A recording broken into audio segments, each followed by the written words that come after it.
बिस्मिल्लाहिर्रहमानिर्रहीम। महताब हैदर एक नए एपिसोड के साथ आपकी खिदमत में हाजिर है। लास्ट टाइम जब हमने एपिसोड किया था तो एक कमिटमेंट की थी आपसे कि आपके जहन में जो सवालात हैं वो हमारे सामने रखें, हम कोशिश करेंगे कि उनके जवाब दें। तो बड़ी खुशी की बात है। इसका मतलब है कि वन वे ऑफ कम्युनिकेशन या टू वे ऑफ कम्युनिकेशन है हमारे जो देखने वाले हैं उनके साथ। और कुछ लोग जो मैं समझता हूँ कि आज वक्त आ गया है अब कि उनका मैं शुक्रिया अदा करूँ। सबसे पहले हमारे एक दोस्त हैं ग्रेस एज के नाम से, जो है मुझे मेरे हर वीलॉग के ऊपर कमेंट करते हैं और आज मैं उनका शुक्रिया अदा करना चाहता हूँ। उनके फीडबैक का मैं इंतज़ार करता हूँ और उनका फीडबैक बहुत ज़बरदस्त है। तो मुझे क्रिटिसाइज़ भी करते हैं और जहाँ पे अप्रिसिएशन होती है वो भी करते हैं। तो उन्होंने एक बात ठीक आइडेंटिफाई की कि मैंने अपने उस वीलॉग में कहा था कि बाइडन ने कहा है कि पाकिस्तान जो है वो सबसे बड़ा जो है वो एटमी मुल्क है। हालांकि वो कह रहे थे कि नहीं कहा उसने, वो ठीक कह रहे थे। वो बेसिकली मैं उस कॉन्टेक्स्ट की जो है वो बात कर रहा था और उस कॉन्टेक्स्ट के अंदर वो एक ख़तरनाक मुल्क, उन्होंने एटमी ख़तरनाक मुल्क के हवाले से बात की थी। मुझे इसलिए ये मैं इसको हाईलाइट करना चाहता था कि बुनियादी तौर पे उनका कैलिफोर्निया में एड्रेस था, कोई प्रेस कॉन्फ्रेंस नहीं थी। तो वो आउट ऑफ कॉन्टेक्स्ट जो है वो पाकिस्तान का नाम उन्होंने लिया। बाद में उनके स्टेट डिपार्टमेंट की तरफ से खैर उसकी वजाहत भी आई, लेकिन इन चीज़ों को मेरा ज़ाती ख्याल ये है कि हमें हल्का लेने की ज़रूरत नहीं है और इस पे हमें it's a matter of concern. देखिए, दुनिया आइसोलेशन में हम नहीं रह रहे और हम जो है वो हमें, मेरा फॉरेन ऑफिस पे तो ज़्यादा कोई एक्सपर्टीज़ नहीं है, लेकिन मैं एक बात काफ़ी अरसा की जर्नलिज्म करने के बाद ये कर सकता हूँ कि देखें, हम आइसोलेशन में नहीं रह रहे और प्रॉब्लम हमारा ये है कि हम इररेलेवेंट हो रहे हैं। तो हम अपने आप को रेलेवेंट करें थ्रू पॉजिटिव थिंग्स। इस पे किसी टाइम फिर गुफ्तगू की जा सकती है। मसलन हमें दुनिया टेररिज्म के हवाले से रेलेवेंट समझती है, तो हम क्यों एक मैं थॉट दे के आगे अगली बात पे चला जाना चाहता हूँ कि देखें, हम दुनिया की लॉजिस्टिक्स और दुनिया का जो हब है और इकोनॉमिक एक्टिविटीज़ का हब है, उसका एक सप्लाई चेन का हिस्सा क्यों नहीं बन सकते। मैं समझता हूँ हमारी जियोग्राफिकल लोकेशन बड़ी ज़बरदस्त है। हम सेंट्रल एशिया और साउथ एशिया के दरमियान एक पुल का किरदार अदा कर सकते हैं। हमारे पास पोर्ट्स हैं, हमारे पास लैंड है और ये लैंड हम दरमियान में हैं। हम सेंट्रल एशिया की तरफ भी, चाइना के साथ भी, और अगर इंडिया विन विन सिचुएशन हो तो उनके साथ भी, हम क्यों नहीं एक ऐसा हब अपने आप को बना सकते कि दुनिया पूरी की सप्लाई चेन्स हमें यहाँ पे मैन्युफैक्चर करें और पूरी दुनिया के मुख्तलिफ खित्तों की तरफ उन चीज़ों को सप्लाई करें। एक जस्ट थॉट प्रोसेस का हिस्सा है। हम ये क्यों नहीं कर सकते, बजाय इसके कि हम यही समझते रहे कि अफ़गानिस्तान में जो स्ट्रैटेजिक डेप्थ है वही हमारी स्ट्रेंथ है और वो स्ट्रेंथ का कुलिया जो है वो नाकाम हो चुका है। हम, मेरे ख्याल में उसमें अब नहीं मुझे उम्मीद कि हम ज़्यादा अरसा इसको चला सकें और इसको अपने आप को रेलेवेंट रख सकें। अच्छा, एक दूसरा सवाल जो है जो मुझसे हुआ वो ये था कि हम शॉर्ट टर्म में ये गवर्नमेंट कैसे 6 माह अपने आप को फ्लोट करके रखें और वो कौन सी चीज़ें हैं जो उनको करने की ज़रूरत है, तो ये करके हम आगे बढ़ सकते हैं। मैं समझता हूँ ये $1 मिलियन क्वेश्चन है।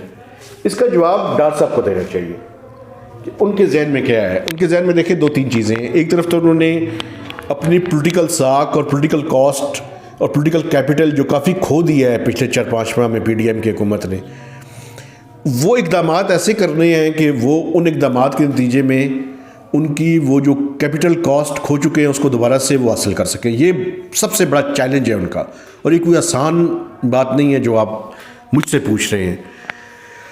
देखें, बुनियादी फंडामेंटल्स जब तक ठीक नहीं होंगे तब तक चीज़ें ठीक नहीं होंगी, और ये करनी कोई इतनी आसान नहीं है। मसलन पाकिस्तान की चीज़ें ठीक हो सकती हैं। एक तो ये फ्लड्स ने सूरत हाल को ज़्यादा गंभीर कर दी है, एक तो IMF के प्रोग्राम को चलाना इस टाइम सबसे मस्ट है, और दूसरा IMF से ऐसे प्रोग्राम को चलाना जो कि लीनियर कंडीशंस के साथ हो। ये सबसे बड़ा चैलेंज है डॉक्टर साहब का इस टाइम। दूसरा सबसे बड़ा चैलेंज ये है कि वो पाकिस्तान के जो फ्रेंडली कंट्रीज़ और मल्टीलैटरल्स हैं, अगले 2 से 3 महीनों में 5 से 10 बिलियन डॉलर्स उनसे लेकर आए। ये बहुत बड़ा चैलेंज है। ये मैंने कह दिया है, ये कह देना आसान है, करना मुश्किल है। ये पाकिस्तान की क्रेडिबिलिटी और रेलेवेंस कम हुई है। तो इस वक्त में 5 से 10 बिलियन डॉलर्स का लोन ही चाहे हो, उसको लेकर आना इतना आसान नहीं है। ये दूसरा बड़ा चैलेंज है उनके लिए। ये 2 चैलेंजेस के साथ साथ जो तीसरा बड़ा चैलेंज है वो ये है कि उन्होंने महंगाई को कम करना है। अगर IMF की कंडीशंस लीनियट हो जाएं, आसान हो जाएं शराइत, इसमें अगर और मगर बड़ी ज़्यादा है, तो फिर इन्फ्लेशन जो है वो कम हो सकती है।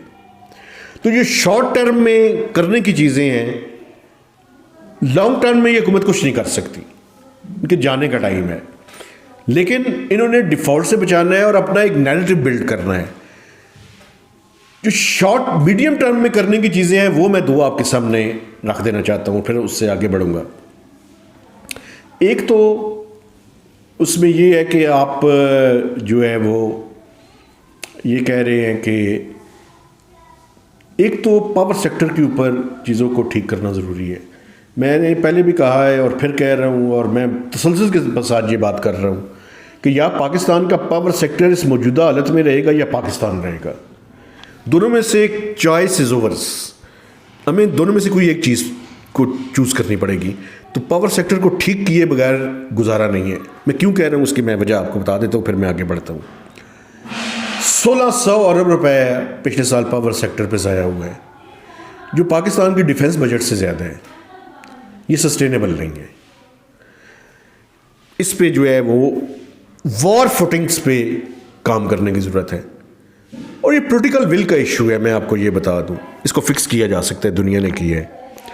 कुछ उसमें शॉर्ट, मीडियम और लॉन्ग टर्म एक प्लान बनाने की ज़रूरत है। दूसरा, इस मुल्क में इमरजेंसी लगाने की ज़रूरत है फॉर एक्सपोर्ट्स, लेकिन जो सिक्योरिटी स्टेट्स होती हैं उनकी एक्सपोर्ट्स नहीं बढ़ती ज़्यादा।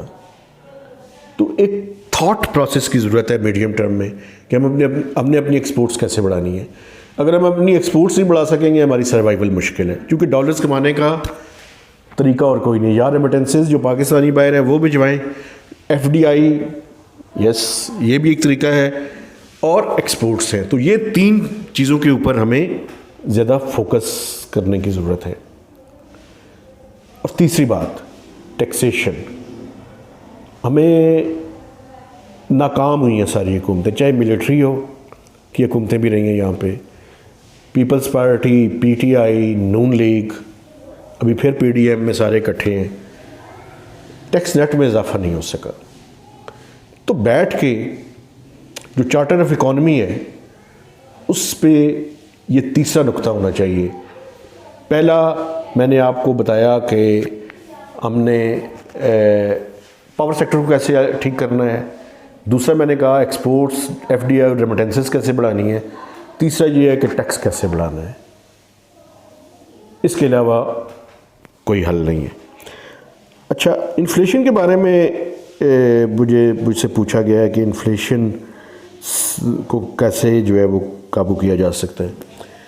एक तो मजिस्ट्रेसी का जो सिस्टम है वो ख़त्म हो चुका है। तो मजिस्ट्रेसी का सिस्टम जो है वो बहाल करके एडमिनिस्ट्रेशन को जो है वो पावर्स दी जा सकती हैं ताकि नाजायज़ मुनाफा जो है वो ना कमाया जा सके।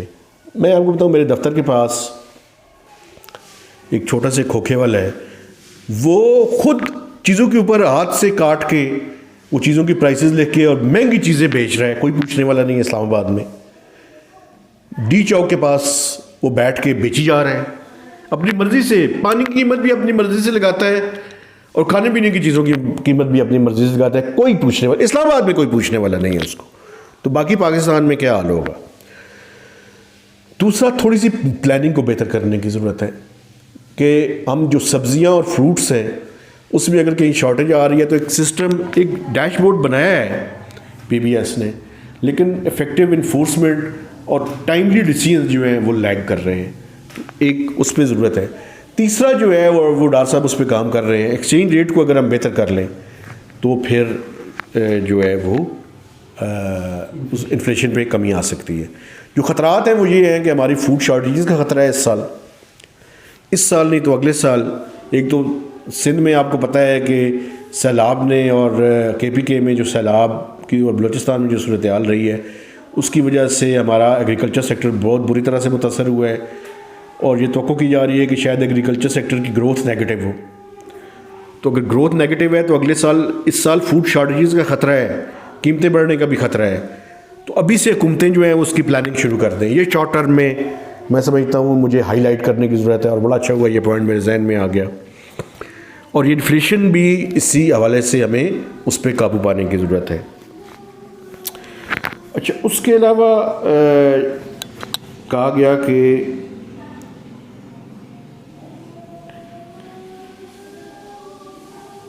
हम 8 से 10% तक की ग्रोथ कैसे हासिल कर सकते हैं। देखिए, ये शॉर्ट टर्म में तो इस पर कुछ नहीं हो सकता। हम बुनियादी चीज़ों को ठीक करें। जब तक बुनियादी फंडामेंटल्स ठीक नहीं होंगे तब तक हमारे जो ग्रोथ की ट्रैजेक्टरी है वो नहीं हो सकती। इस साल की जो ग्रोथ है वो 2% के लगभग रहने की तवक्को है। पिछले साल 6% थी, तो हमारा तो अभी तो डिक्लाइन पे है। हम ग्रोथ की ट्रैजेक्टरी पे इस साल तो बात ना करें, है भी पॉलिटिकल ट्रांजिशन का पीरियड। तो अगले सालों में जो नई हुकूमत आए और फ्रेश मैंडेट के साथ आए तो ये उनकी ज़िम्मेदारी है कि जो पॉलिटिकल पार्टीज़ हैं वो एक काम करें कम से कम इस टाइम, कि जितनी मेन स्ट्रीम पॉलिटिकल पार्टीज़ हैं अपना एक इकनॉमिक रोड मैप जो है वो बनाएं, और उसी की बेसिस पे इलेक्शन मैनिफेस्टो के साथ इलेक्शन लड़े, ताकि हमें भी पता हो कि उनके मैनिफेस्टोज़ क्या हैं और उन्होंने इकॉनमी को कैसे बढ़ाना है। तो ये चंद मेजर सवालात हैं, और भी सवालात हैं, लेकिन मैं समझता हूँ कि ये क्वेश्चंस ऐसे थे जिन पे मुझे बात करनी चाहिए थी। आपके जहन में भी अगर कोई क्वेश्चन है तो प्लीज़ आप हमारे साथ शेयर करें।